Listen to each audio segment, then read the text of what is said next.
Tingnan nyo mga kaibigan yung pusa niya, di ba? Tumutulong sa kanya, oh. Ito naman, oh. May kukuhanan siguro ito sa yun. Tingnan natin. Makakatulong po ang mga hayop natin kaya mamahalin natin sila. Oh, ito, kaya mo to, oh. Yun. Yun mga kaibigan. Kaya dito sa bahay ko, marami akong alagang pusa dito. It's almost 5. Pero dati marami ho sila. Nasa mga yan, nagpapailaw. Nasa mga ano po ang pusa ko lahat. Noon 20. Ngayon ano na. Ito mga kaibigan, no. Yon. May katuwang siya sa trabaho. Ito naman, no. Nasa tindahan to, di ba?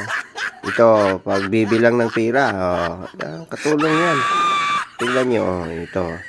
Tingnan nyo mga kaibigan. Ito, may kinuha dito sa yun. Mag-igib ng tubig. Ng hanger. Yun, di ba? Magbukas ng kuhaan ng pungango,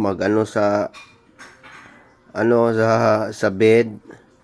Yun mga kaibigan. Kaya aalagaan natin ng maigi yung mga aso at pusa natin. Marami